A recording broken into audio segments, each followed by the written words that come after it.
Morning students, welcome back to social science class. आज हम नया चैप्टर शुरू कर रहे हैं बेटा, human resources, chapter number 7। Chapter जो 6 है आपका मैन्युफैक्चरिंग इंडस्ट्रीज़। ये जो है आपका प्रोजेक्ट वर्क है, ये हम बाद में करेंगे, ठीक है। तो open your books, page number 82, human resources. देखिए जो है आपका चैप्टर 7 ह्यूमन रिसोर्सेज।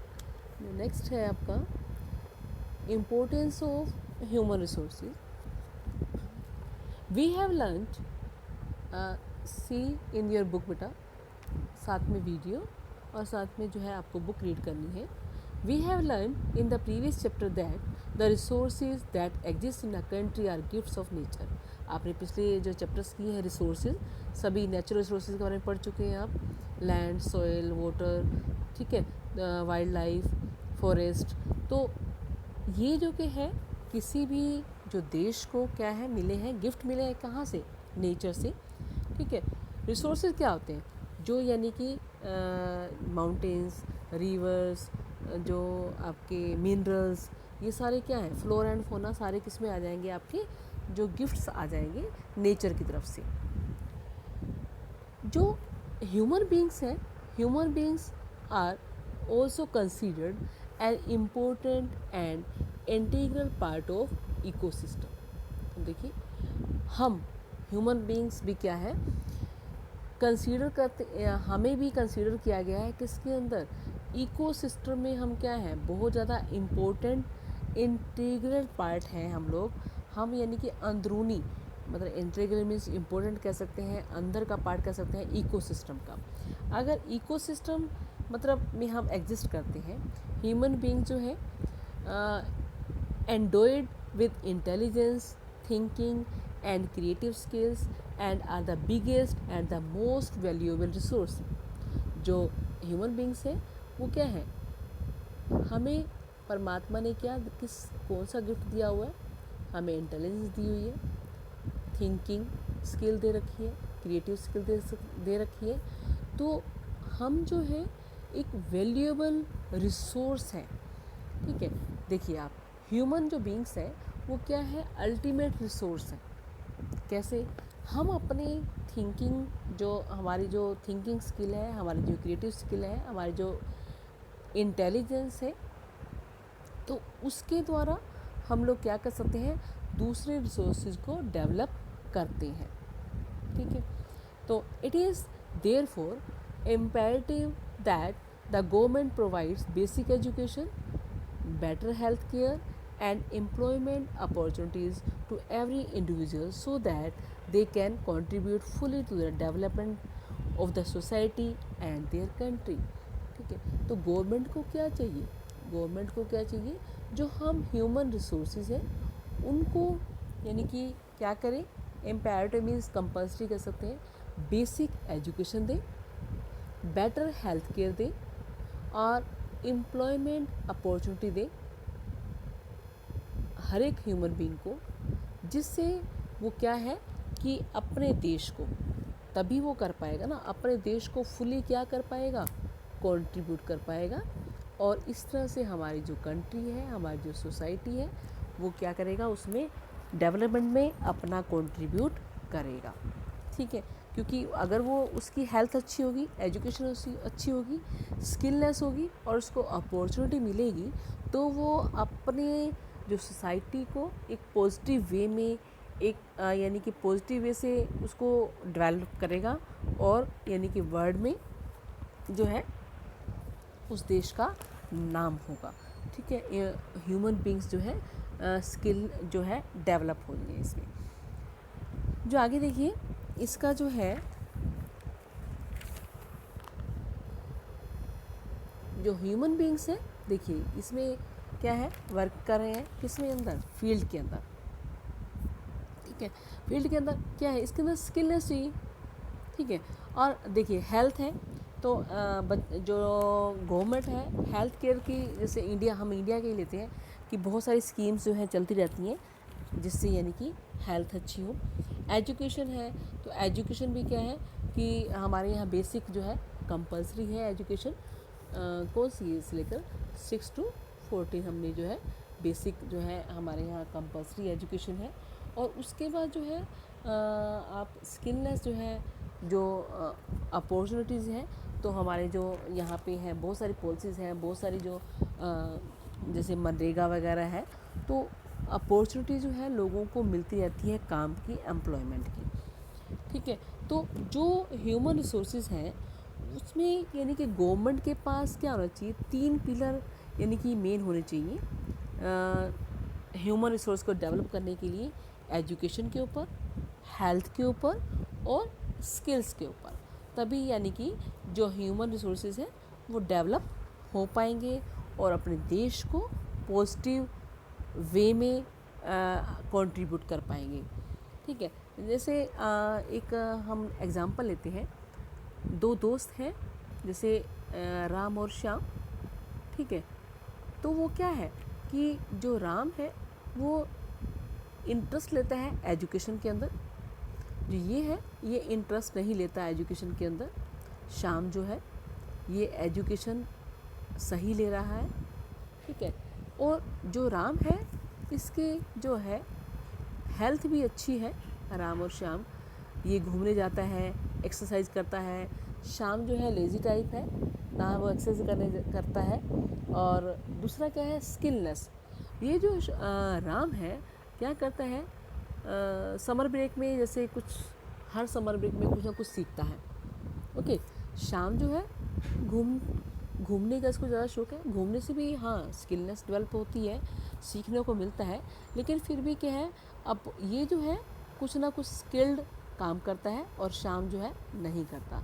तो क्या डिफरेंस है इनमें, क्या होता है आफ्टर 10 ईयर्स, जो राम है वो क्या है, उसको एजुकेटेड भी हो गया, हेल्थ भी अच्छी है इसकी और स्किल्ड भी है। और श्याम जो है वो क्या है, वो एजुकेशन भी अच्छी नहीं है, हेल्थ भी इसकी ज़्यादा अच्छी नहीं है और स्किल्ड भी इतना नहीं है। तो इसको जो है अपॉर्चुनिटी, चाहे वो खुद का काम करे, चाहे वो यानी कि जॉब पे जाए, तो क्या है ये ह्यूमन रिसोर्स जो है डेवलप्ड है। ठीक है, इसको इसकी ज़्यादा डिमांड रहेगी और इसकी शाम की नहीं रहेगी। तो जो ह्यूमन रिसोर्स डेवलपमेंट है 3 पिलर्स हैं और सरकार को चाहिए इन 3 पिलर्स पे ध्यान देना चाहिए और देती भी है, क्योंकि एजुकेशन जो है बेसिक हमारे यहाँ कंपलसरी है, फ्री है। हेल्थ केयर स्कीम भी जो चलती रहती है और एम्प्लॉयमेंट जो स्किलनेस की भी स्कीम जो है हमारे यहाँ चलती रहती है। ठीक है, उसके बाद जो है जो आपका टॉपिक है वो क्या है, डिस्ट्रीब्यूशन ऑफ पॉपुलेशन। ठीक है, distribution of population. Distribution of population means क्या है, how human beings are spread over the earth surface, यानी कि अर्थ सरफेस पे जो लोग हैं वो कैसे रह रहे हैं, कैसे फैले हुए हैं। The distribution of population in the world is highly uneven. पता ही है, जैसे आपने पहले पढ़ा है कि हमारे जो बहुत सारे रिसोर्सेज वो क्या है, वो जो है अनइवन डिस्ट्रीब्यूटेड है। कहीं पर मिनरल्स ज़्यादा पाए जाते हैं, कहीं पर यानी कि कुछ ज़्यादा मिलता है, कहीं पर यानी कि अनइवन डिस्ट्रीब्यूटेड है।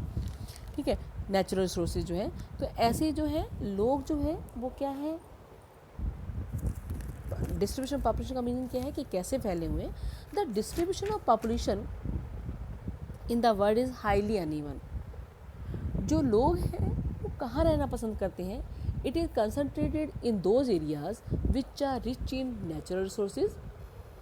ठीक है, हैव डेंस पॉपुलेशन। देखिए, जहाँ नेचुरल रिसोर्सेज, जहाँ फर्टाइल सोइल मिलेगी, जहाँ पर इंडस्ट्री ज़्यादा होंगी, जहाँ पर उनको वर्क की अपॉर्चुनिटी मिलेगी, तो वहाँ क्या होगा, वहाँ पर जो पॉपुलेशन होगी वो क्या होगी, ज़्यादा होगी। और दूसरा देखिए, the population is sparse, sparse means कम। पॉपुलेशन कहाँ कम होगी, जहाँ पर क्लाइमेट कंडीशन जो है फेवरेबल में नहीं होंगी फॉर हैबिटेशन, यानी कि रहने के लिए। जहाँ बहुत ज़्यादा ठंड होगी, बहुत ज़्यादा गर्मी होती है, तो वहाँ पे क्या होगा कि वहाँ पर कम जो है लोग होंगे। एग्ज़ाम्पल देखिए, जैसे पोलर रीजन है, बहुत ज़्यादा ठंड होगी, हॉट डेजर्ट्स हैं, बहुत ज़्यादा गर्मी होती है, थिकली फॉरेस्टेड एरिया होते हैं, वहाँ पर क्या होती है, पॉपुलेशन जो है कम होती है। At present the world population has crossed 7 billion mark. जो वर्ल्ड पॉपुलेशन है वो कितनी हो गई है, 7 बिलियन जो है क्रॉस कर चुकी है। China is the most populous country, सबसे फर्स्ट नंबर पे क्या कौन सा आता है, चाइना आता है। India and China account for 37 of the world population. ठीक है, देखिए आप किसी भी चीज़ को मानते हैं 100% जैसे पॉपुलेशन है तो उसका 37% पॉपुलेशन का 37% कहाँ रहती है, चाइना और इंडिया में जो है पॉपुलेशन रहती है। ये जो दोनों कंट्री हैं ये पॉपुलस कंट्री हैं, ठीक है, जो चाइना और इंडिया। आगे देखिए, by the large 60% of the world population is living in Asia. ठीक है, जो 60% जो वर्ल्ड की पॉपुलेशन है वो कहाँ रहती है, वो रहती है एशिया में। ये देखिए आपका पाई चार्ट बना हुआ है, एशिया ये दिखाया हुआ है। तो 60% जो पॉपुलेशन है वो कहाँ रहती है, एशिया में रहती है। ठीक है, अफ्रीका में कितनी है, 13.5,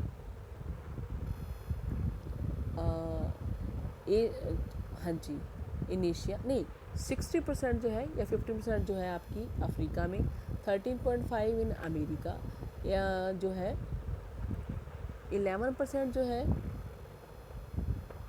यूरोप, एंड 0.5 जो है ओशिनिया जो है पार्ट में रहती है। ये देखिए आपका ये इंडेक्स में भी दिया हुआ है। आगे देखिए, a common way of studying distribution of population is by finding out the density of population in a country और अ रीजन। ठीक है, एक कॉमन वे क्या है एक डिस्ट्रीब्यूशन पॉपुलेशन का, वो क्या है कि एक रीजन के अंदर, एक देश के अंदर डेंसिटी ऑफ पॉपुलेशन क्या है, यानी कि वहाँ पर कितनी जनसंख्या रहती है, घनत्व क्या है। ठीक है, तो पर स्क्वायर किलोमीटर के हिसाब से देखते हैं। The density of population is measured as number of persons living in per square kilometre of an area, यानी कि 1 किलोमीटर में कितने लोग रहते हैं। If the earth land area of 15 crore square kilometre is taken into account, जो अगर हम पृथ्वी का जो लैंड एरिया है वो कितना है, 15 करोड़ स्क्वायर किलोमीटर है, हम अगर देखें तो लेते हैं तो ह्यूमन पॉपुलेशन डेंसिटीज़ क्या है, उसके ऊपर 47% पर स्क्वायर किलोमीटर। ठीक है, 15 करोड़ स्क्वायर किलोमीटर है तो हमारी जो डेंसिटी ऑफ पॉपुलेशन क्या है वर्ल्ड के अंदर, 47% पर स्क्वायर किलोमीटर।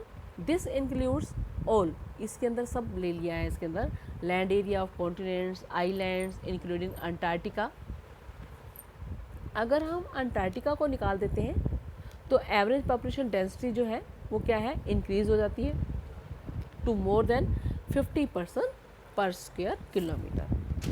ठीक है, तो there are some areas in the world where density is less than 1% पर square kilometre, like the Antarctic and the Arctic region. बेटा देश के अंदर, वर्ल्ड के अंदर कुछ एरिया ऐसे भी हैं जहाँ पर कितनी पॉपुलेशन है, ओनली 1% पर स्क्वायर किलोमीटर। ठीक है, 1%, वो आपको बता रखा है। जैसे कौन से एरिया है, आर्टिक रीजन, अंटार्कटिक रीजन, वहाँ पर पॉपुलेशन ना के बराबर है। In other areas like Singapore the population density क्या है वहाँ पर, 7263। ठीक है, पर्सन्स जो है like Singapore population density is 7263 persons per square kilometer, and in Bangladesh it is 1019.8 person per square kilometer as in the year 2011। ठीक है, हम जो ये जो डाटा बेस्ड है ये 2011 की बात कर रहे हैं कि सिंगापुर में कितनी है डेंसिटी ऑफ पॉपुलेशन और बांग्लादेश में कितनी है। ठीक है, तो ये जो था आपका बेटा ह्यूमन रिसोर्सेज जो है, इसके बारे में ह्यूमन रिसोर्सेज के डेवलपमेंट में कैसे जो गवर्नमेंट कर सकती है और उसको करना चाहिए, ठीक है। और इसमें एक बात और भी है कि जो है एजुकेशन एंड एम्पावरमेंट की बात की गई है। Women will have a remarkable impact on the progress of the nation. इसमें कहा गया है कि अगर गवर्नमेंट एजुकेशन और वुमेन एम्पावरमेंट करती है तो जो है कोई भी देश जो है तरक्की कर सकता है। कहा भी गया है कि अगर वुमेन जो है एजुकेटेड है तो वो क्या करती है, वो पूरी फैमिली को पढ़ा सकती है। ठीक है। Human beings have a lot of potential but in many countries this resource is not fully tapped. Human being क्या है, उसके अंदर बहुत ज़्यादा पोटेंशियल है, बहुत ज़्यादा स्किलनेस है उसके अंदर, लेकिन अभी कई देशों में क्या है, उसके ऊपर नहीं ध्यान दिया जाता है। आप कह सकते हैं कि वो कंट्री पुअर भी हो सकती है। ठीक है। तो मतलब वहाँ कुछ भी प्रॉब्लम हो सकती है। तो कई जगह जो है फुली तरह से गवर्नमेंट जो है वो नहीं शायद ध्यान दे पा रही हो वहाँ पर, तो कई जो जगह है अभी तक फुली टैप्ड नहीं किए गए हैं। ये जो था आपका इंट्रोडक्शन थी, मैंने इस चैप्टर के बारे में आपको बताया ह्यूमन रिसोर्सेज क्या है। ठीक है। उसके बाद जो है डिस्ट्रीब्यूशन ऑफ पॉपुलेशन क्या है, हमारे अर्थ के ऊपर कितना डिस्ट्रीब्यूशन है, यानी कि अर्थ कितनी है, 15 करोड़ जो है स्क्वायर किलोमीटर है, और उस पर डेंसिटी पॉपुलेशन क्या है 47। अगर अंटार्कटिका निकाल देते हैं तो 50 पर्सन पर स्क्वायर किलोमीटर। ठीक है। और एशिया के अंदर कितनी है, और अमेरिका, अफ्रीका, यूरोप और ओशनिया के अंदर। ये जो था आपका बेटा distribution of population. Next video में हम क्या पढ़ेंगे, जो इंडिया के बारे में। ठीक है। इंडिया में लैंड मैन रेशो क्या है। ठीक है। और उससे आगे जो फैक्टर्स जो हैं, क्या कौन से फैक्टर्स जो हैं जो डिस्ट्रीब्यूशन ऑफ पॉपुलेशन को अफेक्ट करते हैं। ठीक है। आपने क्या करना है, जहाँ तक मैंने करवाया है 1.5 पेज ही है, इसको पढ़ना है। ठीक है। इस वीडियो को चाहे दोबारा से सुन लीजिएगा और ट्राई कीजिए कि यानी कि जो भी क्वेश्चंस बनते हैं, व्हाट आर रिसोर्सेज, ठीक है, और गवर्नमेंट को किन पिलर्स के ऊपर ध्यान देना चाहिए, ह्यूमन रिसोर्स डेवलपमेंट क्या है, ठीक है, तो डेंसिटी ऑफ पॉपुलेशन क्या है, इनको ट्राई करने के लिए। ओके बेटा, thanks, have a nice day.